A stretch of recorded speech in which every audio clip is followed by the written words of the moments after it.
Welcome to the kNights podcast. I'm your host, Keikoa, and with me tonight is Ben. Hey there, brochachos. Ah, dang, I was going to say brochacho. Well done, sir. I beat you to it. You did beat me to it. I was thinking about it the whole time. I was like, I was going to say that. Oh, well, I guess maybe next time. Wasting my opportunity. How are you doing, sir? I'm doing alright.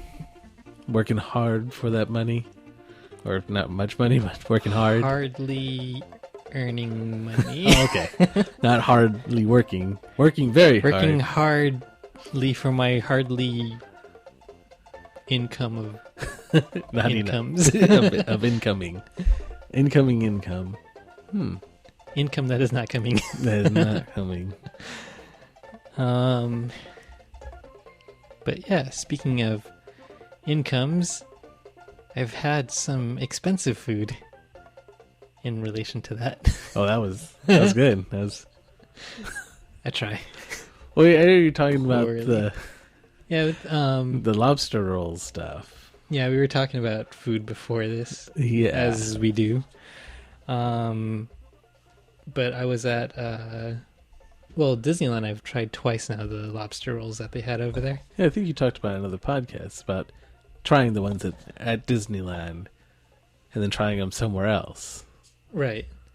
They're pretty good, and it's really two pieces of lobster that you put on your roll. That's more of that's the actual lobster, hence they can call it a lobster roll. The rest of it is more like a seafood salad kind of mix. Probably lobster, not sure. Imitation lobster, maybe. But as long as you have those two official pieces of lobster, then that's good. No, you like lobster, No. but you ate the lobster roll. Is that because it was something special? Something. Is it because it was expensive? Is because it's a rock. Rock lobster.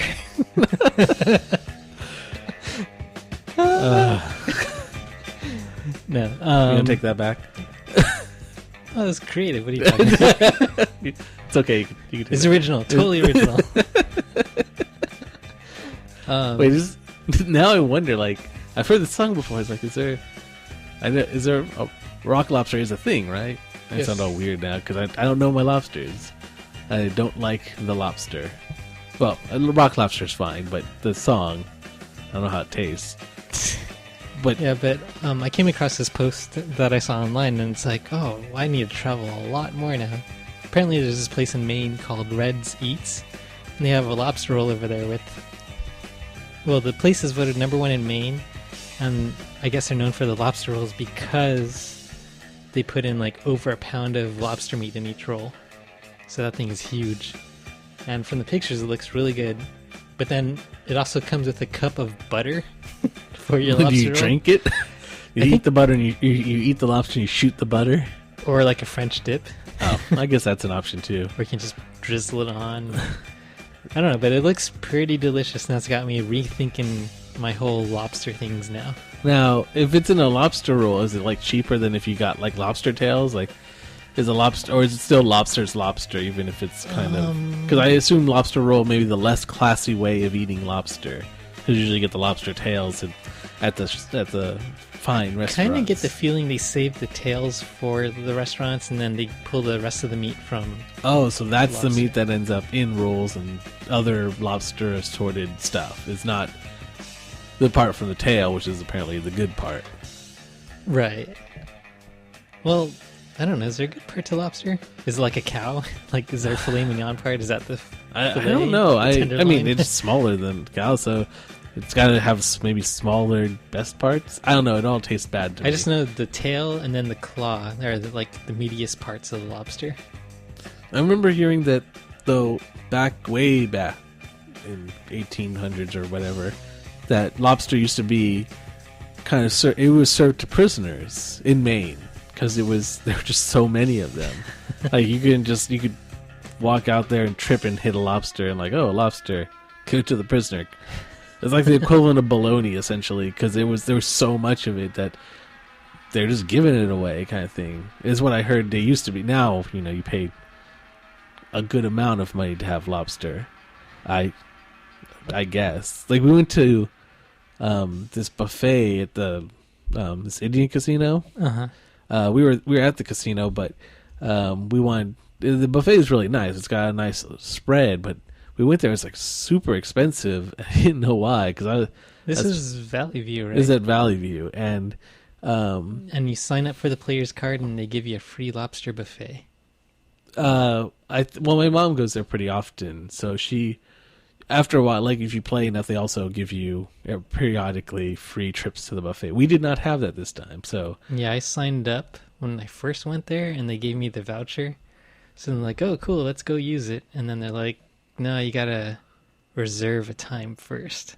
And it was all booked that day. And it's like, well, I guess I'll come back. I got 30 days to use it. Never went back. yeah, it's pretty popular. I mean, especially I think, but they only have.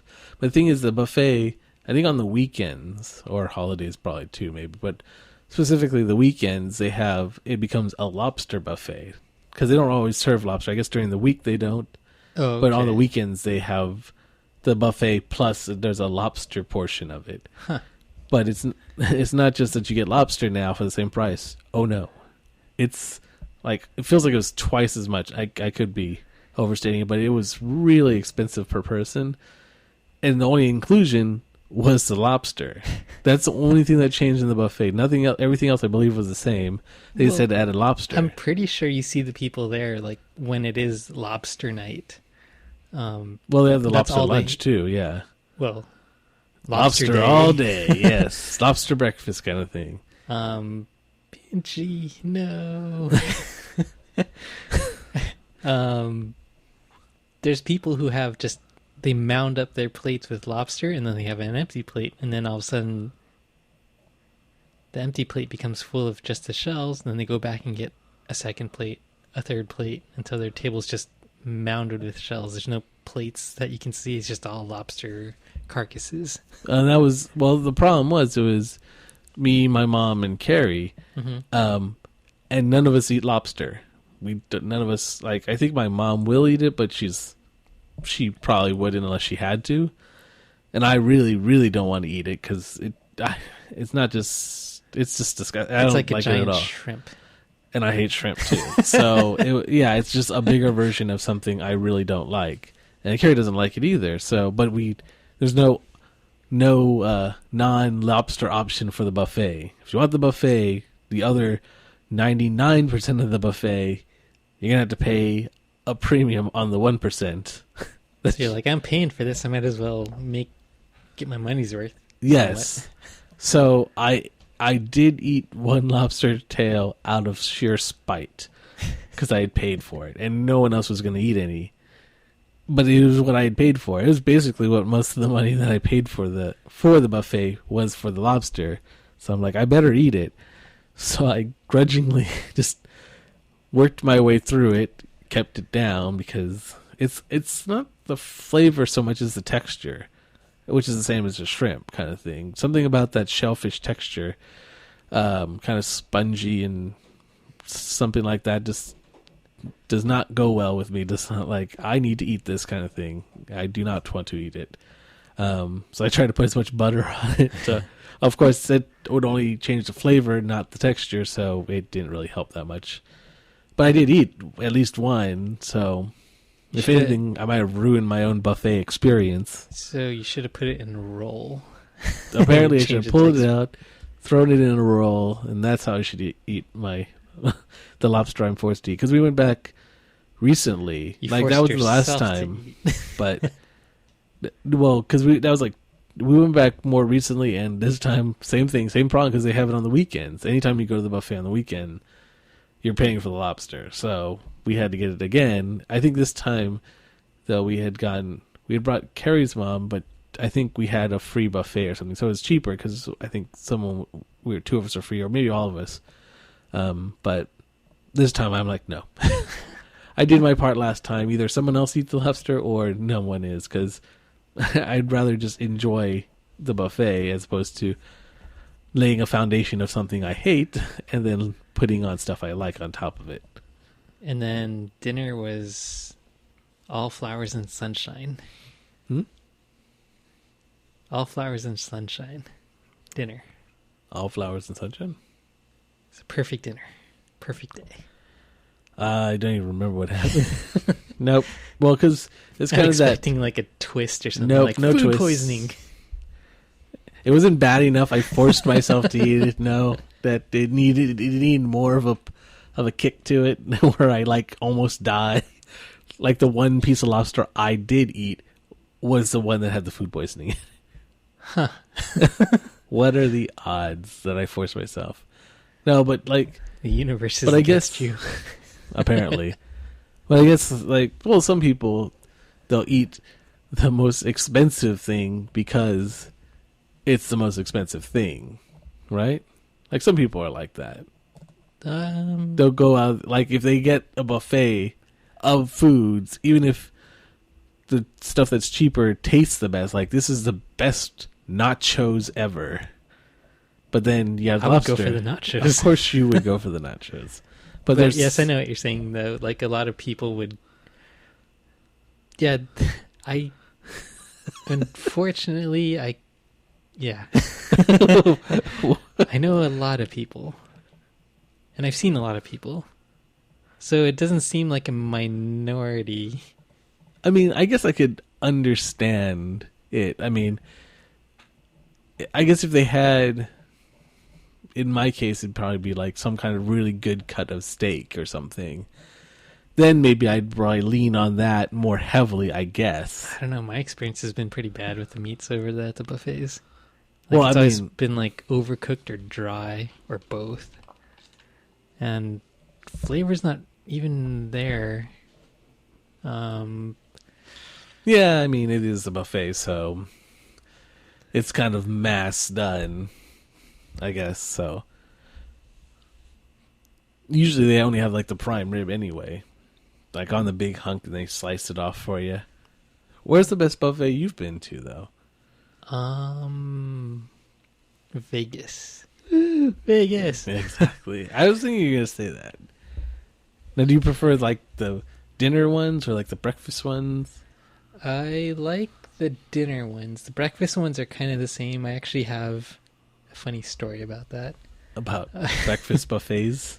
Well, we got a package to go to MGM one time, and what was included in the stay was you get a like a buffet pass for the duration of your stay. So Like, you can keep going back over and over, or you just, like, one time, one use? the first one. Okay. So as many Oh. times as you want to go. So, You can have breakfast twice if you want. You can have breakfast, lunch, dinner. you could stay in the buffet. You don't have to leave. You could just Just ride it out. You're like, I got one of these passes. I'm special. Pretty much what happened. I think we were there for a pretty long time too. I think 4 nights in Vegas, maybe, or 5 nights. A long time. Huh. Nobody really stays that long. So we saw the weekend, and then we saw the weekday, and the weekday is totally different. Like when people leave, and then by the time we were leaving, then we had the people coming back in early to celebrate the new weekend. Ah. So it's like, oh, we're leaving. These people are coming in, getting ready to party, and we're like, eh. I'm done. Ready to go. But we actually had 2 hotel deals, and the first one was at MGM, and we got the buffet pass, and we ended up eating at the buffet, falling into a food coma, going back to the room, sleeping, waking up and looking at what time. It's like, oh, shoot. Gotta get down in time for the buffet, otherwise we'll miss dinner. They're about to close. We gotta hit the buffet. So we go down there, stuff ourselves again, hit a food coma, go back to the room, pass out, wake up. Guess what? It's time for breakfast. So I think the first 2 days, that's all we did. Just eat, sleep, eat, sleep, eat, sleep, eat, sleep. Hey, everyone parties their own way, you know? Yeah. So then the next hotel we were at New York, when we transferred over. And that didn't come with a buffet, but I think it came with like show tickets or something, which we used. And for food, we're done with buffets. Like, no more. They're trying to give us too much food. And the funny thing is, like, it seems like you have so many choices during a buffet, but it's almost like staying at the dorms in college. Like you go to the cafeteria, and after a while, the food starts to be like, oh, it's this again, it's this again. It's like, oh, it's either this, and they had that last time, or whatever. I don't really care about this. And it's like, what's the different thing that they have? That's all It's you like maybe care about. Yeah, it's just one or two It different doesn't things. even matter what it is. It's just like, I want the different thing. Yeah, I think our very last dinner that we had, we had like not even a full plate, just one plate each. At the buffet? Yeah, before we transferred over. So we're just like sitting there. And it's like, I'm too full. I really don't want this, but it's free. I gotta eat something. You were really trying to maximize that card. And, well, yeah. Yes. Well, I mean, that makes sense. I mean, you got the all you can eat. But in hindsight, probably shouldn't have done that because it's more of a waste of the time that we had. Like 50% of the time was eating or sleeping. Was it not terribly expensive then? I mean, I'd imagine it was probably pretty expensive. Well, I think it's the usual prices. I think it's like $20 for lunch, 30 for dinner or something like that. But for the pass where you just keep going. I don't remember what it was at that time. So you're just trying Probably to get your like money's worth though. 75 to 100, I want to say, for a 24-hour pass. For a 24-hour pass? Or maybe less than that, I don't know. Yeah, it seems like a bit high. Because then I really want to spend all my time eating, pretty much. Or maybe that was for the whole 2 days. Or 2 nights. That sounds a little better. Yeah, I forgot. It said on the thing it's like $100 value or some whatever dollar value. And It came with your package. Yeah. And I think some of the other websites, they showed, like, you can eat at whatever buffet you want. You can go eat at Caesar's. You can go eat at, Bally's doesn't happen. Yeah, basically any of the other casinos that were under that umbrella. With your pass? No, ours was restricted to just MGM. Oh, okay. But they were selling other ones that, like you could go into and kind of share. Oh. Or the thing was shared between all the hotels, like they were signed under the same plan. Oh, okay. I think it's the Harrah's group, the Total Rewards thing. So all those hotels that fall under that umbrella.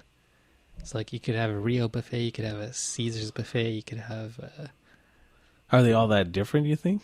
You're still probably getting the same kind of stuff, pretty much. Supposedly they are.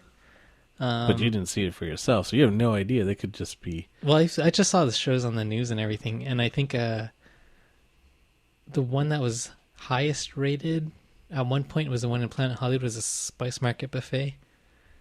And it's pretty good. But I think that was only for like 1 year. Oh. And then after that, it became like the Wynn buffet, which I've had, and that one's like way fancier. And they have like crab legs, king crab legs, I think, for dinner buffet. And we kind of went at a time where it was the tail end of lunch before they start charging dinner prices. And then as we're eating, they brought out the dinner stuff, which is just crab. Is that the secret to success? Go in at the tail end of lunch, ride it out. Because then, do some places kick you out and some places let you stay, or is it? Because when we went to the Valley View one, it just rolled into it, so they didn't like. Yeah, this one rolled into it. I don't think there's many places out there that really kick you out. I know some still do, but for the most part, I think most places just kind of roll right into from lunch into dinner. They might segregate you by section so they can tell when you came in, and then they'll just give you dirty looks or worse service. No more drink refills for you. Yeah, I don't even like crab. Is it the case of it's there? Yeah, it was there. And it's expensive. It's like, oh, well, I guess I'll get my money's worth. expensive. So I actually ate like maybe a third of a plate of crab legs. Now, some places, I mean, I don't. Crab legs fall into the I don't want to eat those either. But those ones, they usually have them out, but they're thinner, right? For the buffet ones, usually. I think those are like spider crab legs. Oh, okay. So those are the smaller ones. The Alaskan king crab legs are the really big chunky Now at the legs. Wynn one, they probably have the bigger ones because I assume you're paying more. Or do they still also have the thin ones where someone has to grab like 20 of them to get? No, I think they were the bigger ones. I can't remember. It's been a while. Well, because people will just grab a lot of them because they're so small. Or maybe back then it was the big one. I don't know what it is now. Oh, And then that was, in my mind, the best buffet. And then when the city center opened up, I think there was like the Spoon House buffet or something like that in one of the hotels, and that supposedly was was the new best one. And then Caesars redid theirs, and they're like, "Oh, we're the new best one now." But I haven't really been following up on that. I haven't been to Vegas for a while. Yeah, I got to go back. Vegas is waiting for you. In a big way. Maybe. Whenever I went, I haven't been to downtown Las Vegas since I was a kid, actually, because that's where my parents used to go. It's changed since way back when I was a kid. I think we used to stay at the Cal. CAL? Well, the California, but they just called it the Cal. Okay.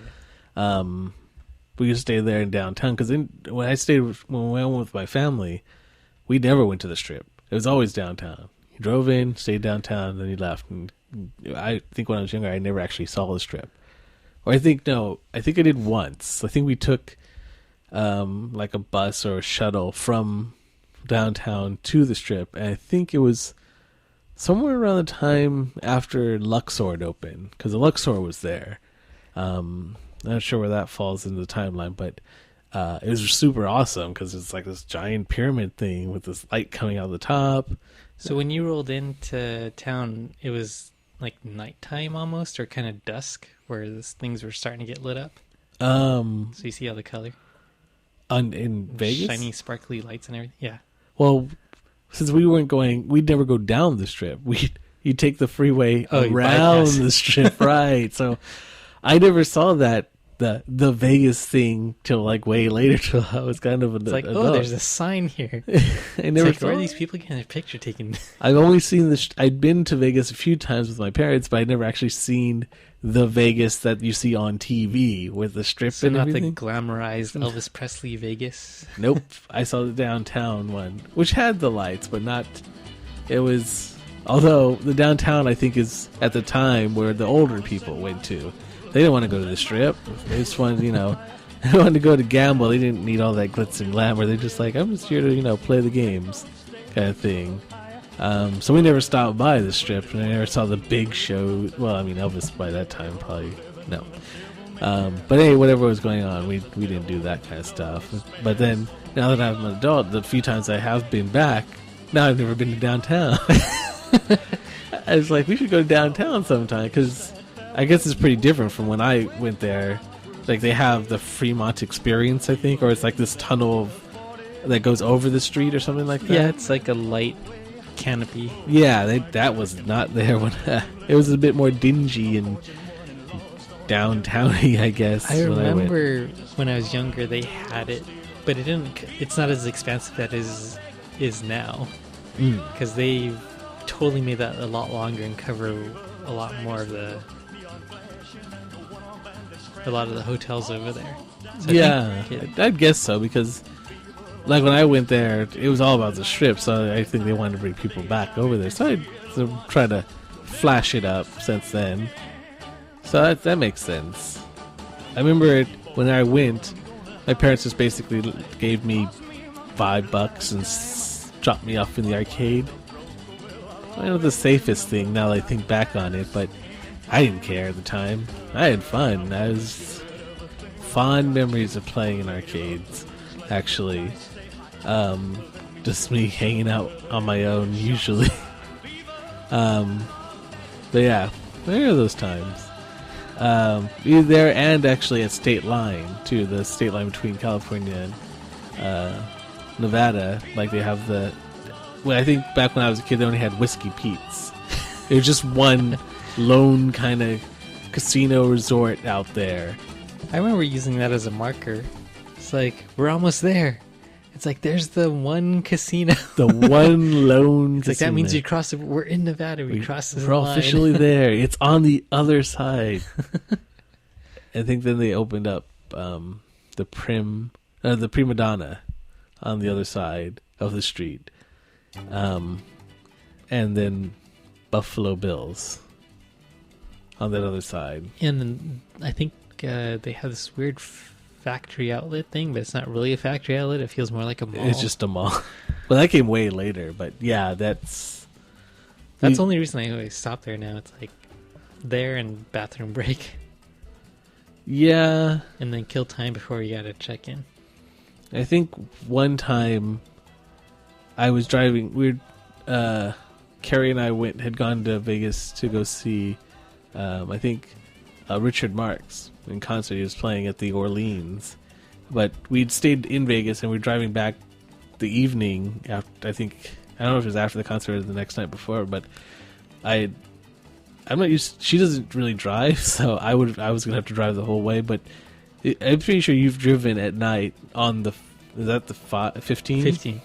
Where there's no lights on the 15. It's just your headlights and like 3 lines: the outside line, the 2 outsides, and the lights like the yellow stripey, and no other lights. I mean, I guess if the moon's out, at least you get something. But if there's you see the silhouette of like the Nevada Highway Patrol. State trooper. If that, but there's nothing to look at. And I was driving back from Vegas at this time. I was getting tired, and I hadn't even passed the state line yet. Or it was way before then. I'm like, this is not good. I'm gonna have to drive it, and I'm already like kind of getting tired. And the hypnotic of not being able to see anything in the peripherals, just this small what was in my headlight section started to hallucinating. stare at. I was like, we're going to end up somewhere in the desert at this rate, just randomly. So that's when we went. I said I can't. I'm not going to make it. So we stayed at Buffalo Bills that night. Prim. Prim. But I think we went there when I was younger. That we used to. I think they didn't want to always go to Vegas, so they just go stay at Line. It was nice middle ground because, like I said, they didn't want all that.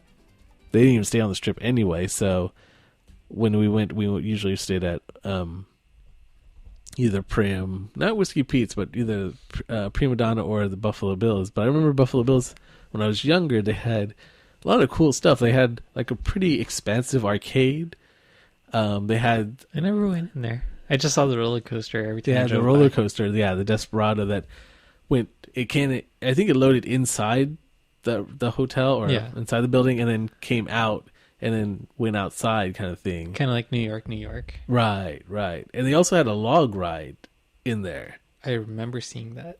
It was interesting because it goes through the casino. Like there's this lowered part that like a bridge goes over, but like you can look down into the ride area.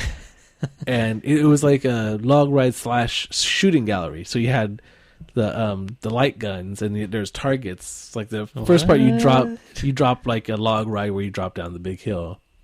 But as it's going through the casino part, there's targets on all sides, and you're just shooting at the target. So it's pretty awesome. Is that still there? I think the last time I went there, they still had.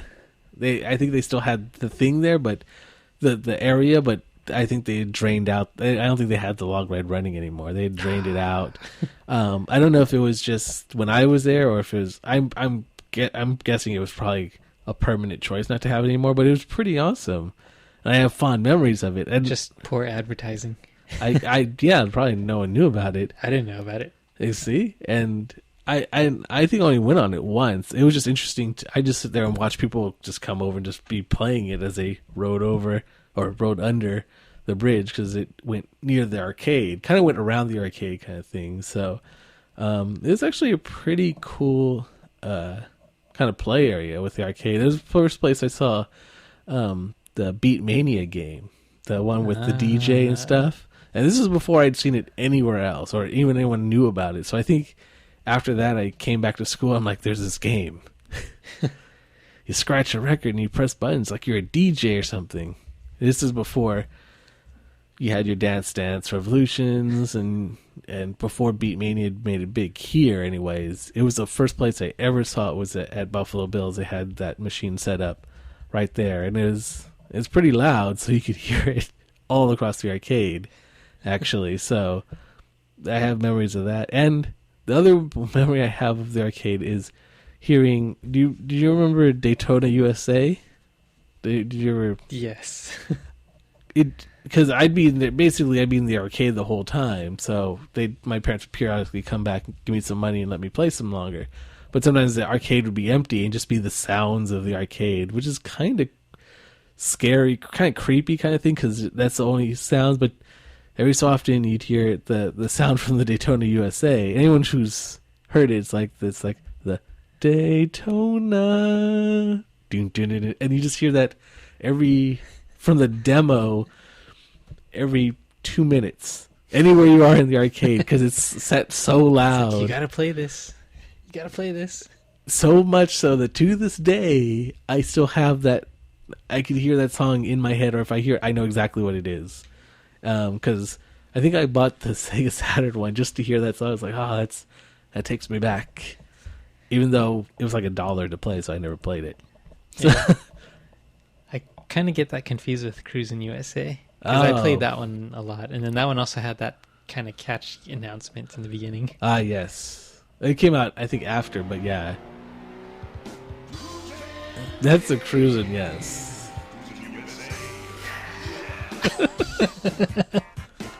No, but you should find, you find the Daytona one, because that one, that was my not childhood, but, well, no, my childhood, but I wasn't like a baby or anything. I just really spent an inordinate amount of time in arcades when we were in Vegas or State Line or anything like that.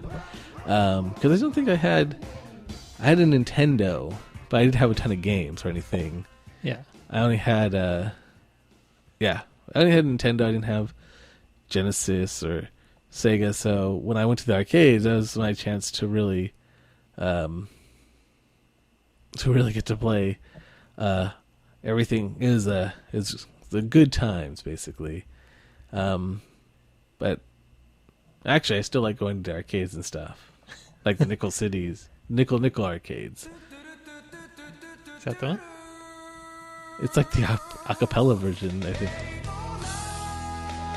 Yes. That's the one. It's a little different. Like, I think it's like the rock version or something. But I think it's being sung by like the director of the game or something like that. Huh. But yeah. I guess Daytona USA. Yeah, and they have like the 4-player or 8-player setups. But yeah, I used to like the arcades because I didn't have many games at home. Like, I think I rented games. Like, you had a Nintendo, right? Yes. But you didn't rent games. Like, you bought games, but you didn't have a lot. Well, yeah, because my parents, they never saw renting games as worthwhile. They're like, you're paying money for it, and if you're going to buy it anyway, then why waste the money renting it? Just buy the game. And it's like, okay, then I want this game. You're not getting that game. It's too expensive. It's the worst of both worlds. Yeah. But eventually I got a few games.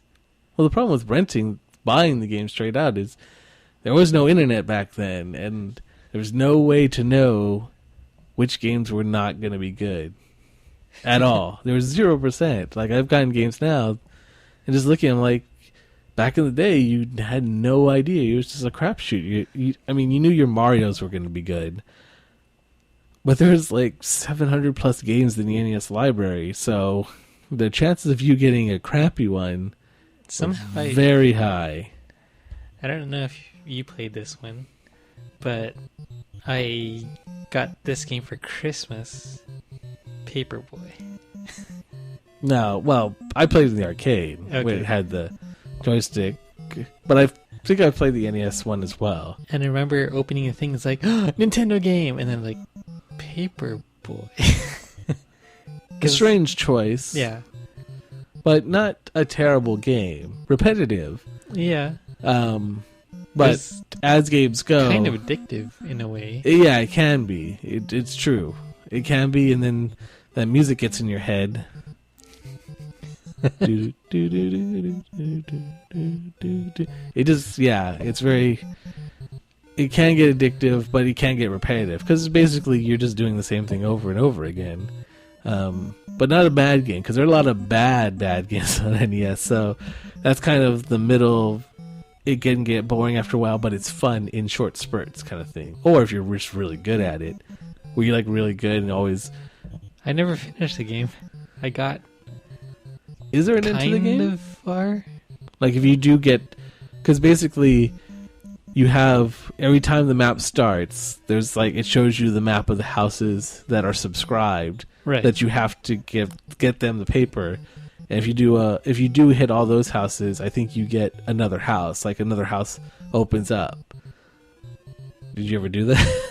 I don't know. Because that's the idea is if you do a perfect run and you hit all, and you get the newspaper to all the houses on your subscription route, you'll get awarded a bonus. You'll get an extra house to hit, and I think you can unlock all of them. Like if you do good over and over again, you can have it so every house is subscribed. Maybe that's how you win the game, but I'm pretty sure there's no end to the game because it's basically an arcade port. Huh. And arcade ports tend not to have arcade games. At least at that time, tended not to have endings. They were just all high score kind of things. It's high score affair. So. You're just trying to get the highest score, but there's no ending. But I'm not sure about Paperboy. It might have had an ending. I wouldn't know. It's like Tetris has an ending. Yeah. Well, yes. I think, well, not every mode of Tetris. Isn't there like the endless one where you just keep going until you die, and there's ones where you have to complete a certain amount of lines. Wait, are we talking about the Game Boy one? Yes. Ah, okay. Yes, then. You do the challenge mode. I think that's the. And depending which level you pick, you get a different size rocket ship at the end. Right. Spoilers. I think it's. Did you just spoil Tetris on Game Boy? Yes. Okay. Yeah, it was like the challenge mode B, where it's like you had to get a certain amount of lines before dying, and if you turned up the speed and the amount of random blocks that were already on the screen when you started. And yeah, it was. And if you did it like the highest of everything, you got the big rocket ship. And you did the lowest everything. I don't even know if you got one when you finished it. It's like just like you finished, try again.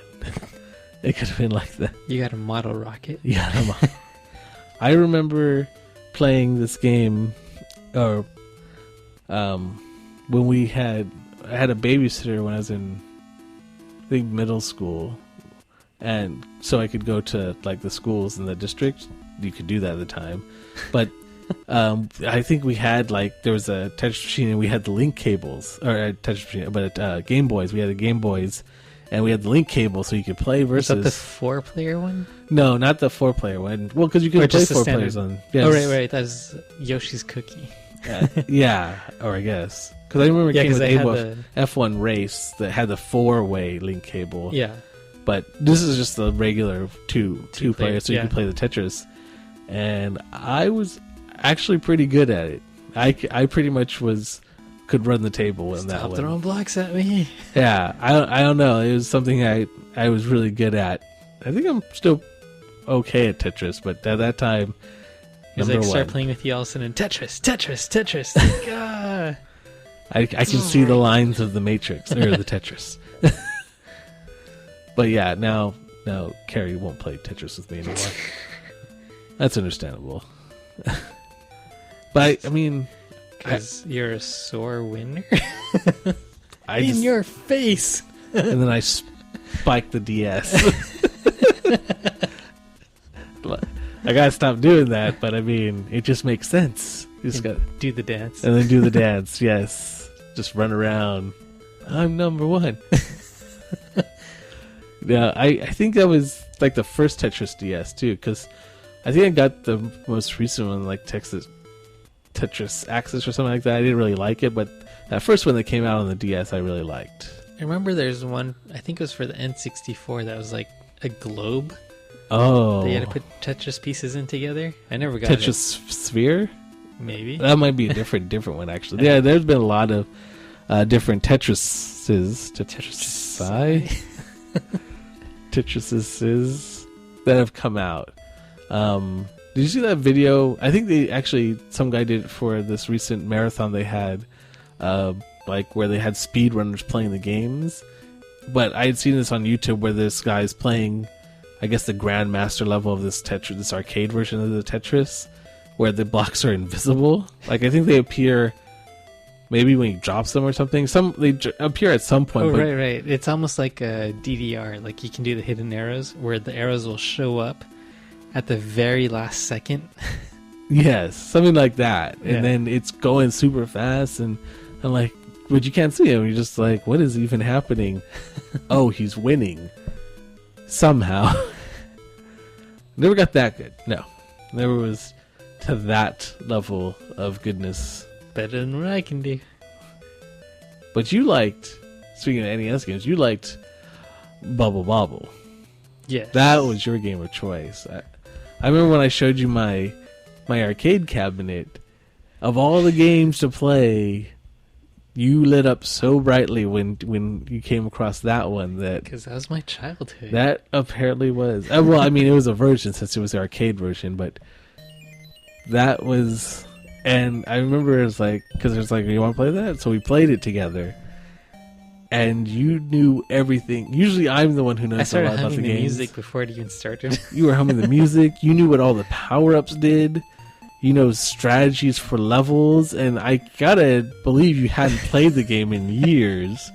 So you must have played a lot of that game. Like, I played the game, but I did not have all that stuff, like, just on hand. I played through it. I beat through the boss level. Then you go through the extra bonus levels, and you beat the bonus boss level, which is twice as hard as the regular boss level. So wait, so like you were saying, you didn't obviously get a lot of games. You didn't get to rent games. So is this a game you chose from the store, or was it like a gift when you got it, or because it was you and your brother? So was it like his gift or something? I think it was we never really got to pick out games. So it was whatever my parents bought. So Bubble Bobble was just a random, like, here you go. It's got dinosaurs on it. Maybe my dad was interested in it a little bit. Oh, okay. Or he saw in the box 2-player. Oh, okay. Played together. It's like, sold. And apparently, according to you, good choice. Well, or was it because you didn't have any other games that you were just like... Slim pickings? Yeah, you just like, it's either this or Paperboy, and okay, I'll just play this then. And you just played... Because Paperboy was also 2-player, but it was alternating turns. Right, Kind of like Mario. You could do Mario and Luigi, but you couldn't play at the same time. Which would have been funny if it had been 2 at the same time, and one of you is just trying to knock the Paperboy off. Like, you get to control all the other characters, just trying to just do anything to get in the other player's way. Throw a tire at him, have the thief run at him. Exactly. That would have been some 2-player stuff. But yeah, it was 2-player alternating. Or if, like, you had Mario and Luigi just trying to stop Mario from getting to the end, or trying to beat each other, which is what they did later on. And later Super Mario was like, I'm going to get there first. Yeah. I don't think they could handle it. But Split screen. But this game did have simultaneous 2-player. Concurrent 2-player. Yes. Co-op. So you played with your brother, or did you play with your dad? Both. Who wants to get on next? I got infinitely always on. You guys can alternate. And then we had all the passwords. Like, we wrote them down for all the levels. So whenever we want to jump in, it's like, oh, this is where you left off. Password. Boing, right in. And then sometimes... Like, the strategy is you never want to enter that level as is. You want to go a few levels back to get the power-ups. To work your way into that level and be prepared. So just jumping to the latest level, not the best strategy. Yeah, because sometimes it would take longer and then you get the sharks. Or whales or whatever you want to call them. They were sharks. The Shark whales. Sharktopus. Dun, dun, dun, dun. And the music goes really fast. And then you die. Hopefully not. But most likely you were probably going to die. Because you were slow at that time. Yes. Because you had no power-ups. Yeah. So you're already slow, and now they're trying to kill you. Yes. So you'd go back a few levels and then ramp back up to a good mix of items. But also you had to keep them, because if you died, you lost them, right? Exactly. You'd lose everything that you had. So you not only had to do it, you had to like be good at it. So you guys must have been good at the game then. I mean, when I play with you, you seemed pretty pro. I was just, holding you back. Yeah, you gotta make sure you get the candies. The green one will make you blow bubbles faster. Blue one will make you blow bubbles further. If you got the purple one, you didn't need the green or the blue because it did both together. And just so you people listening, he's not looking at his screen. He's looking at me and just spouting off what each item does. He's not looking at it right now. And it's you get just the shoe so you can on run his around brain. and dodge all the people faster. He just knows these things. It's amazing. This is his game. But we were playing it on my cabinet. We were playing the arcade version. Did we get to the boss level? No, the problem was I think the machine. It's set to like if we died at the same time, you couldn't continue. Like you had to make sure somebody was alive. I'm guessing that's how it works because eventually we couldn't continue because we both died at the same time. And for some reason, it just gave us a game over at that point automatically. So I'm not exactly sure like, how. What's the password? There's no password. You just have to do it. So I think And then I started the game again. Yes. It's like, oh, well, time to start over again. Yeah, that that was a trip because you definitely knew your stuff about that game. One of the very few games. Yes. You may own a lot of games that have played a fair amount, but that game is forever a part of you, it seems like. It's my childhood. That is your game. But then you guys had other games to use later on, anyways. For the NES or Super NES? Yeah, when we got the Super NES, that's more when we were able to pick the games that we wanted to get. You're a bit more savvy and allowed to. And the magazines were more abundant too. Like you had Nintendo Power, EGM. So now you had magazines to lie to you about what was good. Yes. Yes, it's a little better, yet still somehow worse. But at those times, you had the games like, was it Super Mario World? Right. Well, of course, all the Mario games. Always, yeah. Mario Kart for the first time, and that was super fun. Yeah, that was a good... And then Super Mario RPG Legend of the Seven Stars. I was going to say... Best game ever. I don't know if you noted that I think we were talking about it on the podcast, like, about games that you play again and again. I'm not sure if that was it, but I know you've said that you kind of like that game, right? It's a little bit. You kind of maybe like it. Okay, he likes it a lot. Kind of. It was an awesome game. Like, I think I'm kind of in the camp where everyone else wanted a remake of that game too. Yeah, which is weird because you don't strike me as a big. Well, it was an RPG game. That was my introduction in RPGs too. I never played it before. Yeah, it was an RPG, yet still platform adventure game. So right. it wasn't full blown hardcore RPG. So it was a nice move in that direction because I still don't think of you as an RPG player. No. So, but it was apparently just the right mix for you, where it gave you just everything you like, just enough RPG to really get you into it. And you did everything in the game. You didn't even beat the secret boss. No, I couldn't beat the secret boss. You never beat the secret boss. I got all the stuff. Prepared for it. Went into there. Fought a long, hard battle. And eventually died at the end because I ran out of items. So yeah, for those who don't know, I guess it's a spoiler, but the game's old. Spoiler. There's a secret. There was a regular boss. You can go through the gameplay, and it's not terribly hard. You know, you'll get through it if you play it. But they also have a secret boss in the game. Something to do with crystals and stuff like that. Well, it's like super hard. Like it's optional. It's the Culex battle. I think it's kind of it's basically a nod. Is this the music? Yes. So, but for anyone who does play video games, probably would recognize this from the Final Fantasy series, actually. So that's what it's actually a nod to. what the game's actually, or what that particular one's a nod to.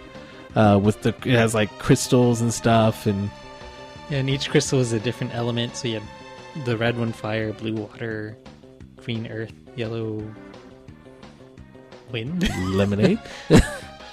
But yeah, it was optional. So I mean, it's not like they had to make it easy enough to win, but they made it super hard. And even Ben, who loves the game, loves it, never beat it. I even went out, leveled up to go back in and try to beat it. And it's like, I'm gonna win, and then healing powers and all that stuff, and then he just comes right back and like, damn it. And so close. Do you remember who was your team? Because you could select who was... Yeah, it was Mario, Gino, and... Was it Bowser? Probably Bowser. I had a tank too. So yeah, he's my tank. I figured you probably used Bowser then. But 'tis not enough. No. One of the regrets. Never did it. Your gaming regret. Never beat that. I could play it again and regret. That's just how it will be. And I got pretty good too, because you know how you're able to time your jumps to deal critical damage. So you got all the timings down. 50% of the time, which is pretty good. And I forgot what I was gonna say there. But yeah, that one. It was. The problem is, well, I guess there's other ways to play, but I know the game. It's one of those really popular games. Like it's a really good soundtrack too. Yeah, it's one of those games that's up there, and so hence it's kind of expensive.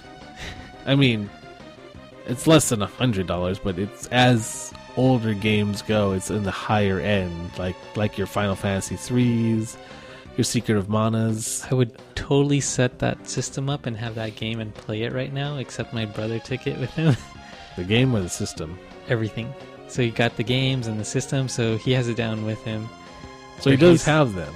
Yeah, and I got a text one day. It's like, I started playing Super Mario RPG.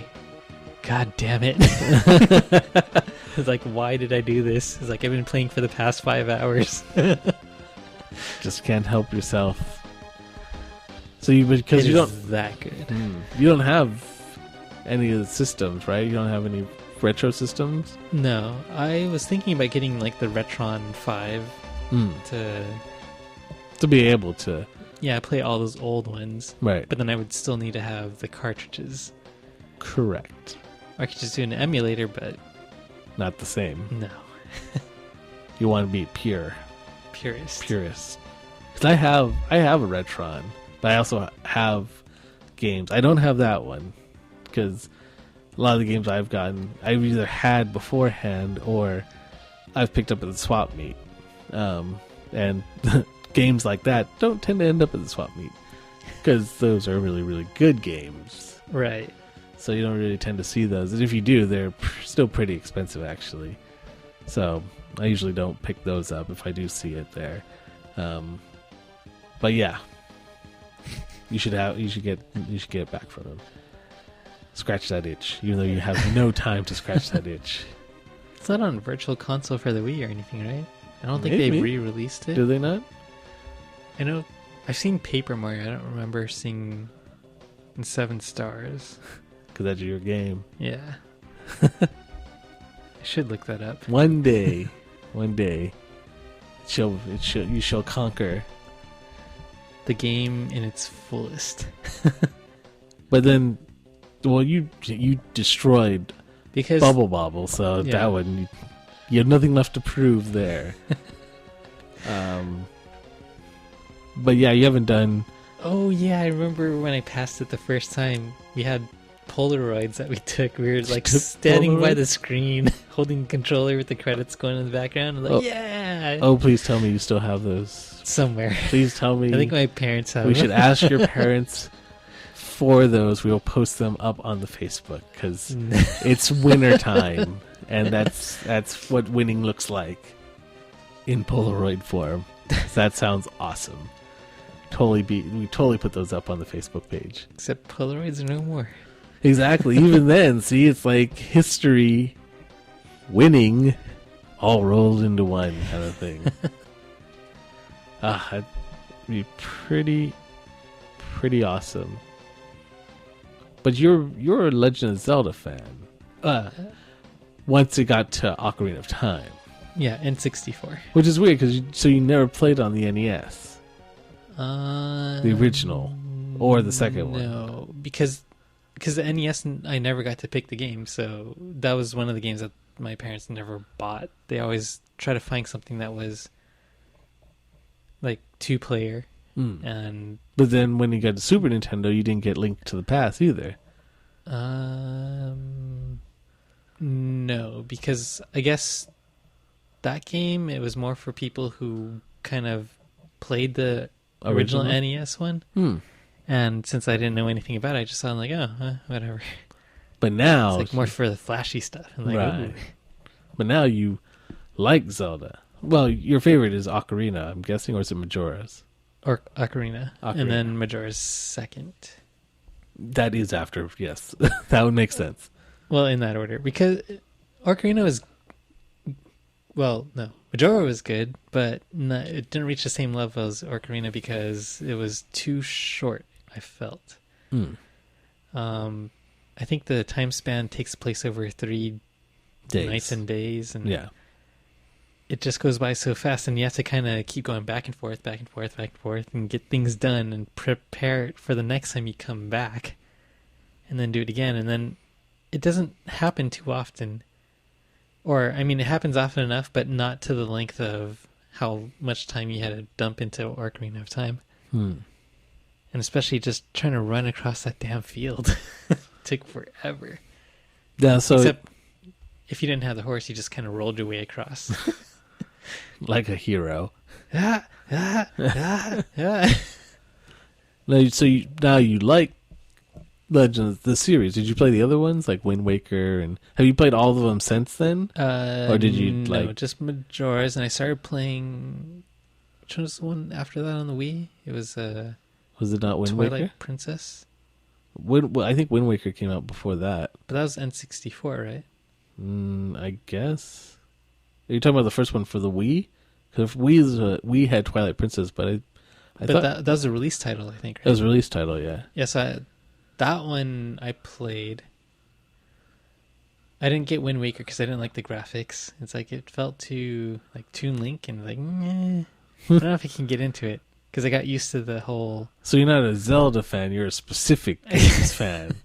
Like, so if you had to play, I got the game afterwards after reading the reviews and like, oh no, it's a good story. It's just it's visually jarring if you're used to the old, coming from like Ocarina of Time and Majora's Mask. You're used to the old. By old, I mean, the third generation of the game. Comparatively old. I was going to say like the old.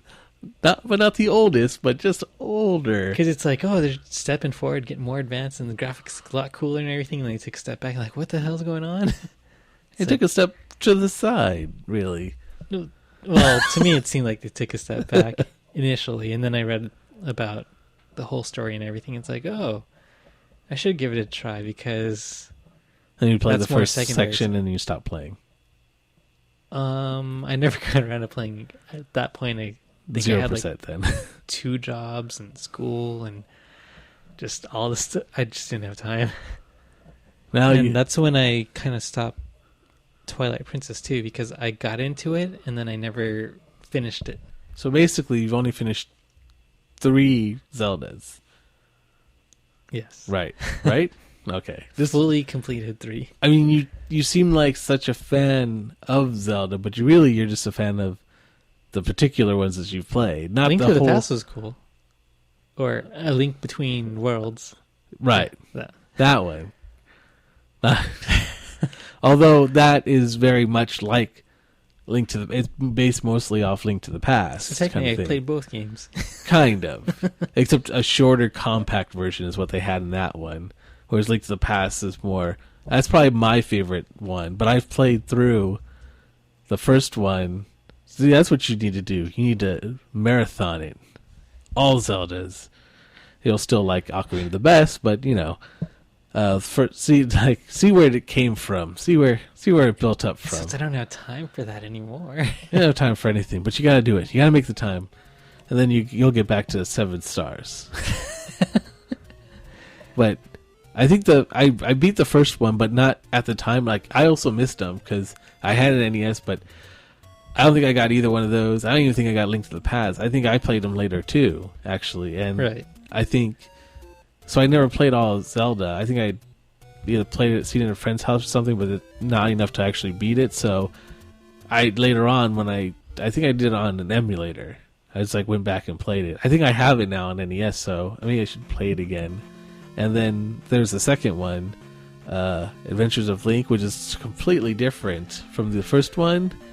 That one I never beat. And I think I know which one you're talking about. Because it's like a side-scroller right. in portions. That one was, I think, one of the games they gave away for the Zelda anniversary for free on the 3DS. Did you download it? No, I don't think so. But I have it on NES, so... Yeah, it was like one of the virtual console games or something like that. So I downloaded it and I tried playing it. I was like, I hate this game. Well, you're in good company because a lot of people did, and I hated it too. I mean, looking at it objectively, I see what they were trying to do. They were trying to build, because at that time there was only one other Zelda. It wasn't a franchise at this time, right. So they wanted to go in a different direction with it and try something completely different. And I mean, I didn't care for it, but a lot of people did. But I think Nintendo understands as kind of the black sheep of the series, because when I went to the concert they had with the Zelda concert, where they had all the music, and they had songs from iconic ones from the different games and such. And then at the end of before the intermission, they had a medley where they just took a bunch of songs, and they were playing the songs on stage, but they had a screen behind them showing the gameplay from the thing. I think they either, if I'm not sure if I remember correctly, they either showed half a second or no seconds of Legend of Zelda 2, Link's Awakening. It was almost, there was no songs anywhere in the show. It was almost like it was scrubbed away from history. They didn't even acknowledge it. And like I said, looking at it objectively, at the time when I first played, I'm like, what is this? What? And a lot of people, and you included, said this. I hate this. This isn't a Zelda game kind of thing. But it was something. It was an ambitious attempt to try something else, because it has an RPG element to it. It has the side-scrolling, jumping, platforming kind of thing. It's ambitious. It's not what people consider a Zelda game, at least, especially now. It really doesn't fall under that. But they really did try something different. So I can see where they're headed. Their heart was in the right place. They just didn't know that people just wanted another one of the first one that they liked, which is kind of what the third one is, The Link to the Past, right. Or even Link's Awakening. I think that might fall in there. They're both top down, basically, just moving around the map, move next screen kind of thing. That's what people want, and it's what people have liked, until obviously Ocarina, which blew the doors off everything because of 3D and stuff like that. And it was such a giant world too.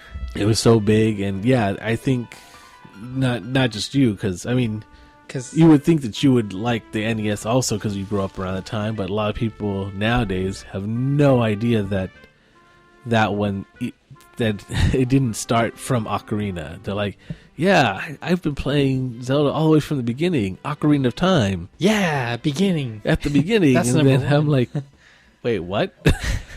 But it's, I guess, a forgivable thing, because that was, I mean, they started out with a great Zelda game, and it is, and that was the one a lot of them were, born into, so, okay. I was born into that one. Yeah, nice try. You should like the original Zelda and stuff. You just didn't have it. I didn't have it either, so I didn't play till after. But I think it's on the list of games you got to complete. You got to finish it. Have you finished Mario Brothers, the original one? Did you finish that one? Because it came with your system, right? I never had the original one. Oh, it didn't? No. Did you even get your system new? Or? That one... No, I think that one we got it after. So it didn't come with midlife, or maybe towards the end. Ah, okay. So it didn't come with that bundle. Like when they first released it, the bundle came with Super Mario Brothers, Duck Hunt, and then the Light Zapper. Okay. But then we didn't get that because I think it was too expensive. I think they still had it too. Back in the day of Fedco. Fedco again. Next to their periods. But wait. Oh, so you did buy it from a store. It's just a pack that did not come with the game. Yeah. So you had to buy a game separately. Kind of like when I got the original Game Boy, the Game Boy Classic, the big clunky one with the 4 batteries, gray screen, red, purplish kind of buttons. Okay. Yes. As soon as I bought that, I think like a couple months later, it came out with Game Boy Pocket. I'm like, man. And mine was bundled with Tetris and Yoshi's Cookie and a 4-player Link adapter. Yeah. Good times. You liked your Game Boy though, right? You didn't have... Well, I guess it's when the Game Boy Pocket... So, but then the Game Gear and the Lynx and the Turbo Express route at that time then. They were competing in the same market, right? Or do you even remember those? No, I remember those. But you went with the Game Boy. Because it was cheaper. Oh, yeah, it was cheaper.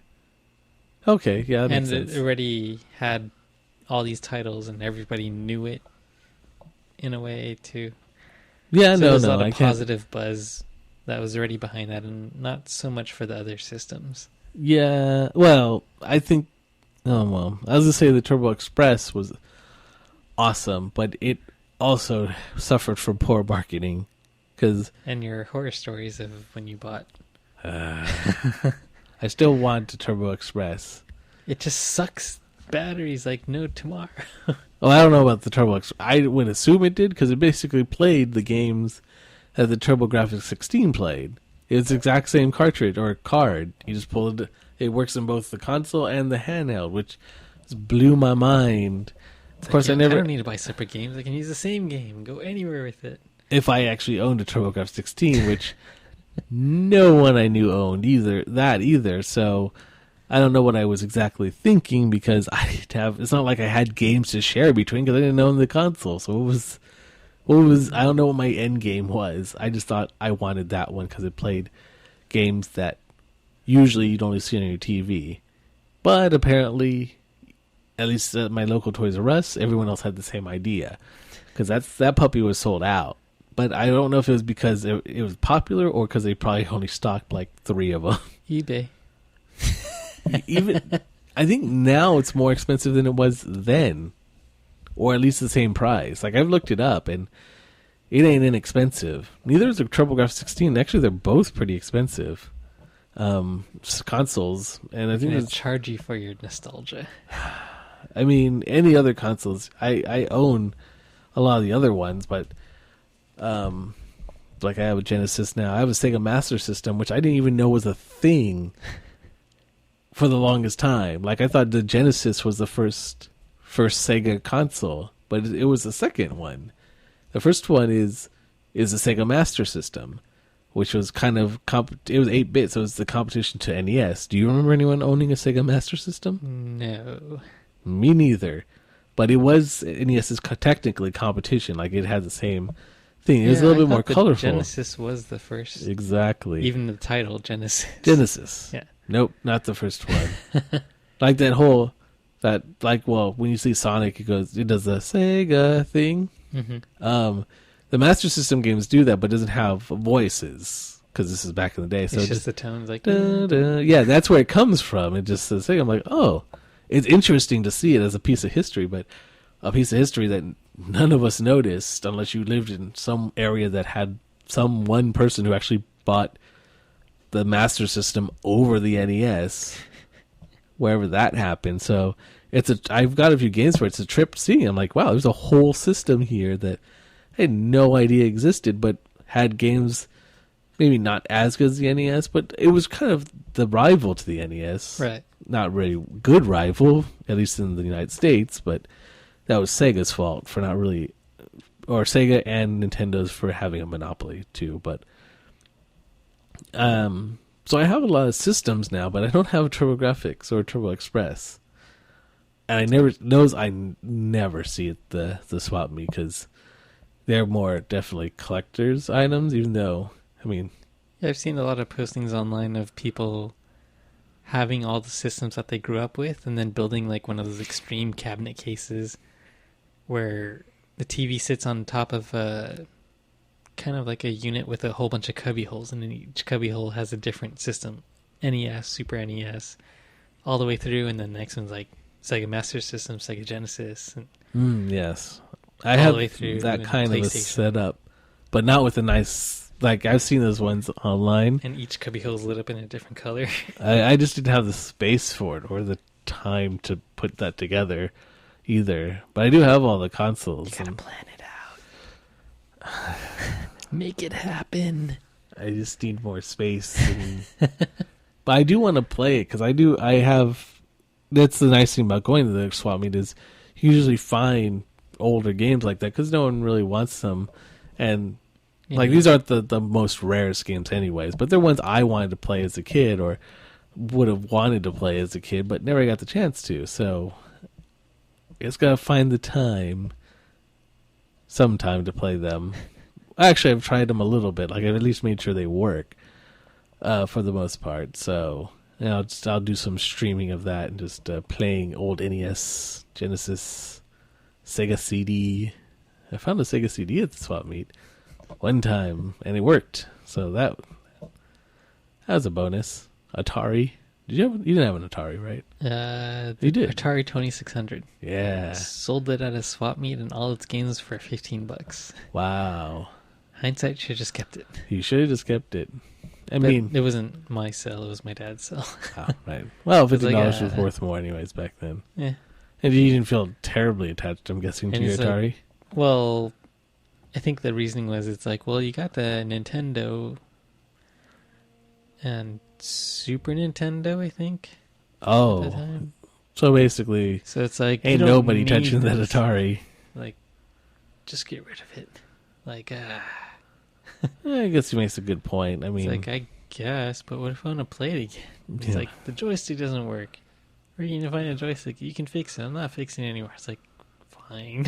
I think you can get a system and it's 2600 for like just a system made for like $20 or something like that. Maybe less, possibly depending on where you're looking. And then you can get like a lot of the games, like 20 Atari games for $10 or something like that. That's usually where you can buy a ton of them. I remember back in the day, like, you find all of them at, like, Salvation Army. It's like, how much is the game? 50 cents, $1. Missile Command, Asteroid, Yeah, I've been to the Goodwill E.T. looking for stuff, and it's actually getting expensive. It's like, well, Yeah. not terribly, not like super crazy expensive, but for what it is, they're like starting to charge a good amount of money for it. Because I guess they hear like of people like buying the games and stuff, and they hear about games like stadium events going for $100,000 or whatever it is. Okay, little. So there's a game. It's called Stadium Events. The reason it's so rare, it's a game that was produced by, I believe, Bandai or Namco. I think it was Bandai, but basically, Bandai. you remember the Power Pad, right? It was like their Power Pad. for the NES. Is the one where you ran on it, the track and field Oh, yeah, stuff. yeah. That was a Power Pad. Well, before Nintendo came out with the Power Pad, I believe Bandai came out with their this game called Stadium Events, and it came with it wasn't the Power Pad, it was their own proprietary pad. Nintendo, so they sold the pad and the games, but they sold them. They sold the games at limited supply at like a Woolworths in the Midwest. So I think only about 200 of that particular game were sold, and then Nintendo bought the licensing to that game and their pad. and had all the games that weren't sold returned to Nintendo to be destroyed or written over or something. Hence, but they re-released the game as Track and Field, I believe, Right. and with the Power Pad. But those original ones that actually some people in the Midwest actually bought, called Stadium Events, there's about roughly 200, maybe more, maybe less copies of it known to exist as that. Now the game, if you want to play the game, it's the same exact game as the one Nintendo. They just changed the name in the box. But that game itself is rare because only sold that many copies. And now, anytime it goes for sale, I think it was one of the ones that became such a big deal a while ago. A couple years ago, someone sold it for a ton of money. So much so that it became like, you saw it on the regular news. They were reporting on, person sells Nintendo game for thousands of dollars or something. It was like an actual story kind of thing. So now everyone believes, like, I've got Nintendo games, they must be worth something, even though a ton of the NES games are worth nothing.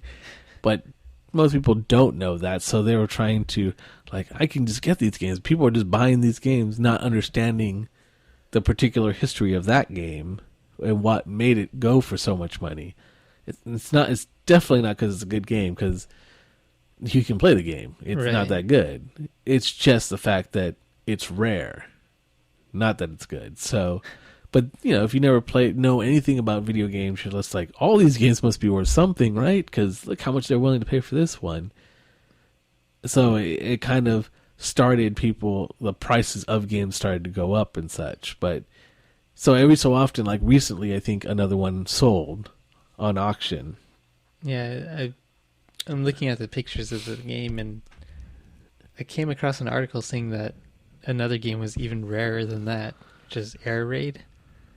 Oh, And the I guess Atari Air Raid. Yeah, and it sold, well, Like in box and everything, yeah.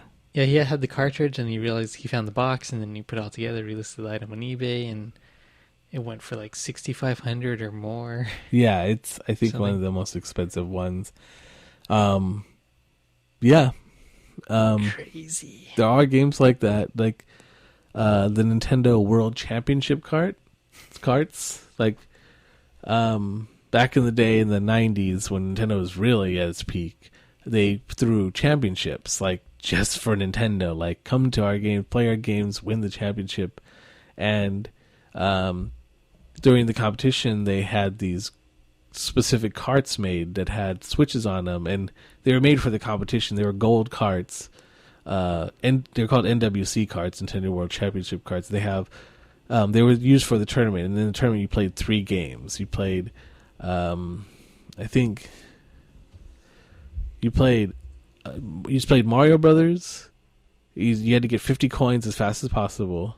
You played Rad Racer. You had to get to the end of the first track or whatever, and then I think the last part was with Tetris, and you just had to get as high a score as possible. So they have a way, like, you play through these 3 games like in a time limit kind of thing, and then whoever has the highest score wins kind of thing. Right. So there was only X amount made for the competition of these gold carts, and then they also, or no, I think this is the gray carts. They had gray carts, but then for the championship, the actual playing, but they also had a giveaway in Nintendo Power for a gold cart version of these same kind of things. So there's only a certain amount of these NWC carts. I don't think they even go I don't know if they go for as much as Stadium Events, or maybe they are, but there's more history behind them. I mean, even though you're getting a chopped up game, there's a whole history behind these games. Yeah. I got some numbers, and it looks like from 10,000 all the way up to like 21,400. It's crazy. I mean, people that are really big time NES collectors, they keep track of the games, where they are in circulation. The Stadium Events are a little harder because those were actually sold in retail, so it's kind of more of a, we think that there's this many, but I think the NWC carts, they kind of have a more hardcore, and they know when one is sold, so they know kind of to keep track of legitimacy of the carts, kind of thing. Oh my god. What?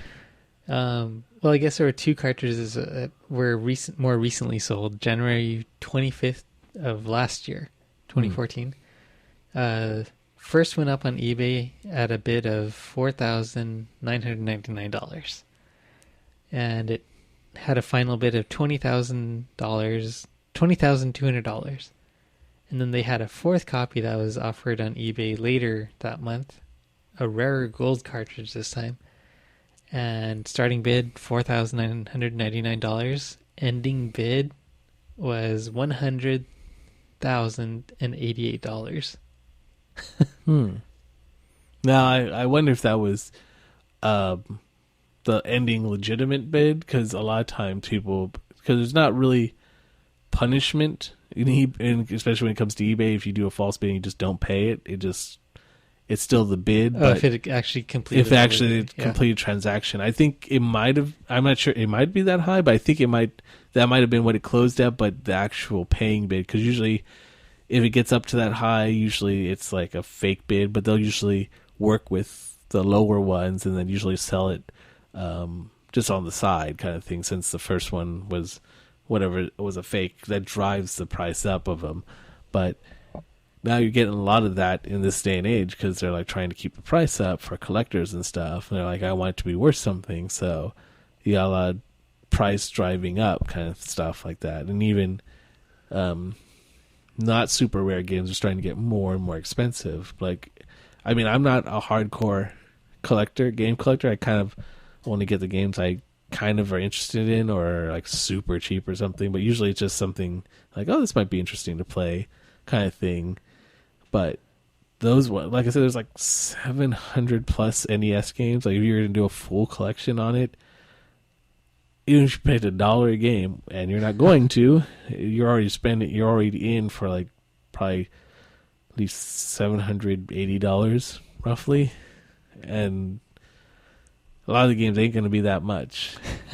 So, and since a lot of people started getting into it with the internet, and you got like the angry video game nerd and a lot of like Let's Players and just people talking about it online, that it's trying to get more people interested in it. Whereas the hobby before is like you go to your local swap meet, your Goodwills and stuff, and there wasn't a big collecting thing going on as there is now. So now it's more expensive. Swap meet hunters.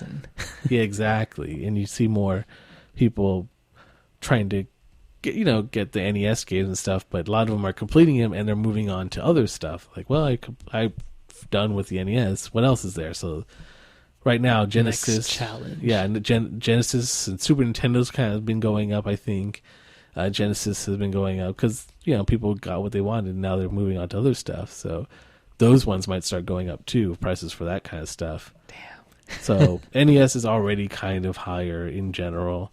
Probably not going to come down anytime soon.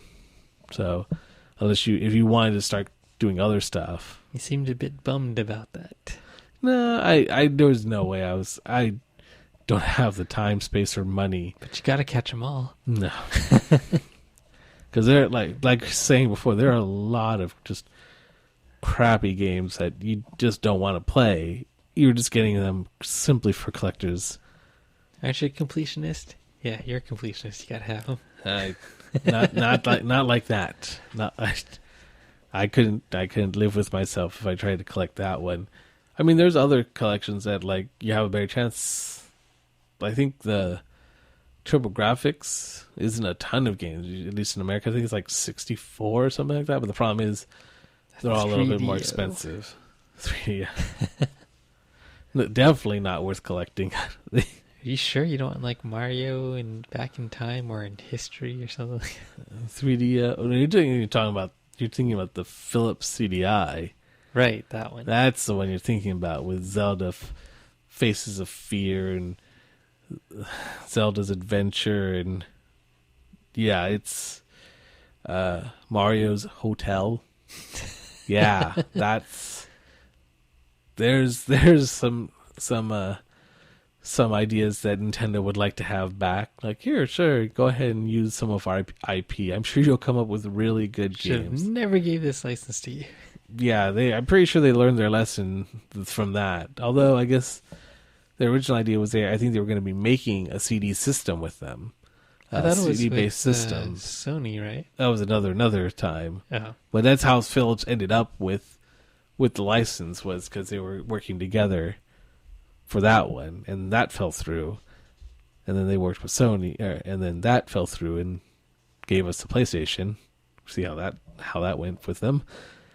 So, and then they tried to develop their own, which never kind of materialized either. So they never really got on that bandwagon. But they tried to a few different times with varying amounts of failure. But I mean, like I said, and those games, like the CDI ones, are also super expensive. Not very good games, but just really expensive because they're just what they are, kind of thing. They just exist. Right. Which is an unfortunate reason why it'd be expensive, but yeah, I don't own a CDI. Not hurting to own a CDI though. Don't need it. Or 3DO. Although I remember seeing the 3DO at a Good Guys. Remember that? The Good Guys Electronics. 3DO. Wait, didn't the CDI and the 3DO come out at the same time? I think they kind of did, because I remember seeing both of those at actually trying Fedco. You're not bringing it back. Sure I am. I gotta bring it back. Gotta bring it back. I remember seeing it, like the 3DO, and I think the CDI at Good Guys, and then going, I'm trying to get my parents to buy it, because look at those graphics, they're amazing. So glad they did not go for it, because I think the 3DO at the time was $600, and it wasn't even that good. Well, of course, you didn't know that until you got it and played it. That it was, because everything you saw about it looked good. But the Xbox One was what, 500, or that released at 600 too? I think 600 was released, and now it's 500. I thought it was cheaper, but I don't know. I didn't buy one, so I'm pretty poor at guessing, because I didn't buy my PS3 and my 360 till way at the end of it, till like closer to the PS4 and the Xbox One coming out. Like, I think it's time to buy it now. Time to get in. Value. All the bugs have been worked out. I got an actual Xbox too now. Just a regular Xbox. I would say Xbox One, but which is confusing because now they have something called the Xbox First. Xbox First. Because I never had that. I was definitely Sony all the way. So I was like, oh, and I have an opportunity to buy an Xbox. I wonder what this is going to be like. I assume like the PlayStation, pretty much. But I haven't had much time to play with it so far. But now that's all old technology. It is all old technology. Now you got Microsoft with Windows Holographic and the HoloLens headset. Hollow everything. I think it's slightly jaded when it comes to this stuff. Although we did watch some of the videos, very CG heavy videos, but they had the demo. Well, basically, what is it? Everything works out as they have the proof of as they conceptualize in the trailer, because they kind of have a little bit of proof of concept going pretty well, but yeah, still kind of wary about implementation, because I remember when they said, Windows Phone is going to be the next big thing, it's going to topple everything. It's like, and it toppled nothing. Yes. I think it toppled the Windows Phone itself. Yes, it toppled itself, so winning. And then they win. tried again, and still no. Well, they make this hollow lens sound like the greatest thing, but that's what they do that's what every company does with everything they release, saying it's like the next greatest thing. So I think I've learned more over time, like, especially if it sounds super like, wow, this is amazing. Well, the thing, they sold it kind of a lot more like Minority Report. Like, you're going to be able to, wear this thing on your head. You don't need a screen or gloves, but everything's like gesture controls, and it's right in front of your eyes. But I mean, the more I think about it, like I remember when I saw Minority Report, I'm like, oh, that's awesome. That's how computers are going to be. And then I think I saw someone note like, yeah, but You need regular gloves. computers are like, it seems cool basically when he's doing everything, when it's all like just right for everything exactly what he needs to do. But what about when you're not doing that stuff? You're just trying to type an email or, Then you surf dictate the it. net and stuff like that. But then you're dictating, but the dictating is never perfect, and then you're like, I didn't want to say that, and you're like, I just type this out. It's much easier when I type it, kind of thing. It's like it works perfectly for when you need it, when you're in a movie and and it like, fits exactly what you needed to do. But in the No, I real didn't life, say that. Don't send that email. sending email No. kind of thing. So, the Halo HoloLens Halo. The HoloLens, it looks good, but the video was very like CG heavy. Like we watched one video where we actually, in theory, we saw the point of view from the glasses, which did look kind of cool. Yeah. Still looked like it was a work in progress, though. Yeah, They hadn't very reached what rough. they had promised in the video. So I mean, there's a lot of promises there, and what we saw in the video was kind of promising, but it was still rough. Not nowhere near what they were showing in the other video, and I'm willing to say, okay, you could get there, but I've seen a lot of other things where they never got to where they wanted to get to, and that's what I'm worried about this one. I'm like, okay, it's a cool idea, but that video made some pretty bold and fun promises that I don't know if you can reach. I hope they do, but I don't think they can, kind of thing. I think the biggest thing that sets it off from everyone else is it's a self-contained unit. Like, you don't need it connected to anything else. No wires, no plugs or anything. Everything's there. So you have the screen in front of you, the speakers, like kind of spatial speakers around your ears, battery, processor, all that's built into the headset, that unit. And you can pretty much roam around freely, which could be bad in some situations. No, I really like that aspect, but I wonder like you said, it's not tethered to anything, it's not connected to anything. I wonder what kind of limitations that does imply that you, because we did see the You can't demo drive of it. with it. Nonsense, of course you can. But like, I wonder, we saw a small demo of kind of what it can do. It can see holograms, which we kind of already knew, and you can bring up kind of displays against just walls and stuff like that and interact with them. So, Yeah. but that's all that you saw with it, kind of thing. So I wonder, like you said, since it's not tethered to anything else, it's not getting any outside power or processing. It's all in the HoloLens itself.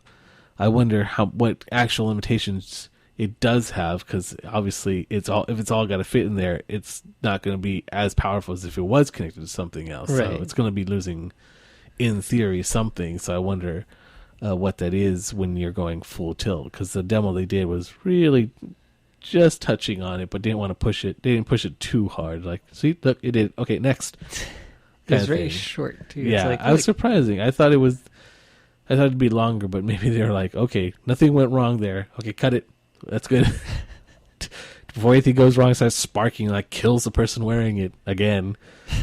You don't want that happening again. So it did seem kind of quick, but it was the first time we saw it. So okay, we'll see how that goes, because it reminds me of the Oculus Rift. Not in the way it functions, but it's interesting to see, but it's impressive when you're actually wearing the unit. Like the Oculus Rift, you see any of the videos of it, you're like, I don't get it, that's stupid, it's gimmicky. When you wear it and you're actually using it, that's when it really shines. You're like, oh, I see what they're going for, but you have to be in it. yeah, because then you could hook that up to like a supercomputer even, and then you can have like all this amazing stuff happen within the headset itself. Right. It's just that you're connected. But it's kind of like what you're saying, like if everything's built into the headset, there are physical limitations as to what it can do technologically. Like I wouldn't mind just if you could somehow coordinate, if only a little bit, to something that was really powerful and would pick up, because it's the processing part that's all done in the visor itself that I'm wondering how much, because like they had a scene where they're doing the Minecraft type buildings where they showed like the full landscape stuff. I'm like, is that really possible, or is that more of a like we would like to eventually do this? Because it seems like something that would require a lot more processing power than I would assume a self-contained unit would be able to do, especially and with render. the new Minecraft HD patch or add-on, like whatever they had, where everything looks like super detailed skies and So I doubt. I mean, maybe it could. Maybe they figured out a way to really push a lot of processing power into a very small unit, but I don't think you're going to be getting that, at least from the version that it's going to come out. You're not going to be getting that stuff unless you do have it connected. I think the menu system probably is something you could pull off. Yeah, I think it's going to work pretty well. It's just doesn't seem like it's going to be that seamless yet. I don't think technology is quite there. Right. Like, it's ambitious, and if it does work as advertised, then that'd be super cool. Right, I'm totally there. I believe if you can do everything you said you could do in that video, that'd be amazing. I don't think you can do it, but if they somehow have figured out the magic bullet in order to compact that much technology into that visor and be able just to pump it out like that, well, kudos. I'm Take my money. Thoroughly impressed. I don't think they're going to be doing that. Like, it's going to be, they might build up to something like that, but I think out of the gate, if they really had something that was something like that, they totally would have shown that. I mean, that would have been crazy. The audience would have gone nuts if even half the stuff they did in that video was in the demo that they did on stage. They would have been like, oh, okay, I see where it is. Yeah, that's one of the things, like, the next step that I kind of foresee everything going towards is augmented reality. And, like, everything was gimmicky back then. Like, well, we had the phones with decade the ago. augmented reality where you could hold it up. It never really, at the time, it was too soon. Like, they couldn't quite get to work well. It's still wonky, but I mean, I think we're getting closer to like more of a seamless. I mean, I'd like to hope so. I have nothing to base that on. You have like all these developers working on it now. You got Microsoft working on their HoloLens, Facebook working on the Oculus Rift, Sony has the Morpheus project, Samsung has their Galaxy Gear VR. Yeah, that's Google, out already though. Yeah, and Google I'm curious has about theirs. that. What did Google call theyrs? I'm not sure. They had like a cardboard one, and and then they had their actual one. Yeah, I'm not sure about that one. Yeah, but they're all working on it at the same time together, and it's like soon.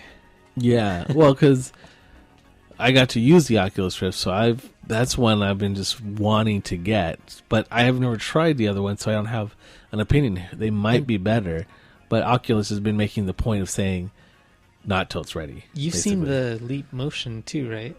It's basically like a little, I guess like a Pez dispenser sized unit that you kind of lay on the ground or on the table in front of you. And it has all these sensors, so you put your hand out and it'll read your hand and see your individual fingertips, and then you can manipulate the environment. And the last thing that I saw was they were trying to get that integration into the Oculus Rift. Well, they've been trying to figure out a good input system for it, because right now they're using, when I play, they use a 360 controller, which is fine, I guess, but yeah, it's definitely not the most optimal way. And I think I didn't hear about that thing that when you were just talking about, but I know they've been also trying to work with on haptic feedback gloves, basically like in your Minority like a Report feedback vest too. Right. But the gloves are supposed to be able to manipulate everything around you and stuff like that. Yeah, And that's kind of what the Leap Motion thing does. Yeah, it that detects one's that, so different. it's almost like the Microsoft HoloLens, but with extra equipment. And I think that's one of the big things they're trying to figure out now is how you will interact with this virtual world without like just holding a controller, where you can actually feel in your hands, either with that one you were talking about, or the feedback gloves, or some kind of way to interact with the virtual world, hopefully. Tactily. Like Yes. virtual, but still physically tactile. And then there's the Omni treadmill, which I haven't heard anything about recently, but Well, I saw a video of them demoing it at CES this year, oh, okay. and it looks like they got it down. Like, you see the guys running. Like, I mean, it looked fine when I almost saw them at full tilt of E3. I was like, oh, okay. But they weren't letting anyone else other than the trained demoers in on it. 'Cause Yeah. I'm guessing they probably did that again at CES. Where it's like, nope. Let's show you how it's done, and then you just take notes, kind of thing. That's understandable. You don't want someone eating it on your product. Like, look how easy it is. Oh, No, you want to eat the stuff coming off the food printers. food printers. Food printing pizzas and burgers and mostly sugared stuff that I've seen, like candies and chocolates. I remember when we talked about CS, I was saying how, I think last week, where I was like, kind of bummed. Like, there wasn't very much future stuff. Like, back in the day, CS almost leaps and bounds. Like, some crazy new thing would be coming out. Now I was like, oh, there's not really anything really pushing the envelope. But, I mean, I guess the food processors aren't new. Like, 3D printing's not new, but I guess the art of using it for food is kind of still working its way forward. Organs, printing different materials. Like a MakerBot had filaments imbued with iron particles or wood particles or marble particles, so it takes upon the characteristic of those added elements that they put into there. So it could 3D print a hammer. Given it's not as strong, it can still function like a hammer, just not as heavy duty use as a hammer, but it can still have magnetic properties on the metal head. You hold a wooden handle, it feels like wood. Things like that. So technology is making its way around. It's a good thing. It is a good thing. It gives me a little bit more hope after hearing a few more of the things that came out. For the future. For the future. Especially, I think 2015 is a year where everyone's like really pushing and trying to chase after what's kind of become on the forefront for like a metric almost for how far have we gotten since Back to the Future. Right. So everyone's like, we got to make it by, what was that, October 21st at 4:39 p.m. Which is funny because we're basing our future off an imaginary future, which has no basis on anything other than, hey, this would be cool. That's about as far as that thought. It's like, would this be possible? I don't know. Flying cars and hoverboards? Yeah. Sounds cool to me. Let's put it in. No. It's like you get the smaller technology. Flat screens, multi-channel, Dustbuster. headsets. Oh, wait. No, that's 80s. Wrong store. Still no food rehydrators, though. I was thinking about that, and, well, it was pretty quick. I was like, is that the most effective way to cook stuff, or was it just like a cool way of doing, because they had dehydrators, so now they have rehydrators in our movie, or would it actually be a pretty good invention to have? Well, I think that's probably being substituted for the food printers eventually when they come around, but I don't think it's going to be this year. That's like, I'm hungry. Print me out a hamburger. 6 hours later. Yes! It's like really super small and stuff like that, but it took that long. It's a slider. It's a slider. One slider. 6 hours. 6 hours. Yeah, so I mean, there's a few things to look forward to. You just gotta microwave it. And then you still have to use your microwave anyway, so that, yeah. But there's more to look forward to than I thought. So, looking forward to it. And on that note, that brings us to the end of this kNights podcast. Thanks for joining us. You can email us at the email address, which is Taco kNights podcast at gmail.com. Twitter? What's the Twitter? Taco kNights. kNights. Taco Knights at Taco Knights. Yes, for the Twitter. For those of you who knows how to tweet or be our Twitters, you peoples, and then the Facebook page. Yeah, I noticed our Twitter was pretty inactive today, and then I checked. I don't remember if I checked the emails. I might have. I didn't see anything. Not yet. Or maybe I checked yesterday. Yeah, but there's still nothing. I'm like, man. We'll get there. We just need a few more shows. And the Facebook page, which is coming up soon. Yes. Totally coming. Complaining about not having listener feedback, listener mail. And then all of a sudden it's going to be like, there's too much. Stop writing. Take it back. Don't listen to the old episodes because we asked for you to write. And with that, that brings us to the end. I've been your host, Kekoa, and with me has been my brochacho. Ah, damn it. Ben. You totally stole it from me. I was holding on to that one the whole time.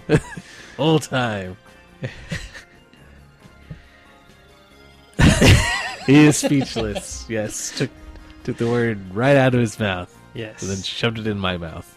And then I let it out of my mouth. Yes, like that. Like a brochacho. You can't use that word. That's my word. Now. Thanks for listening.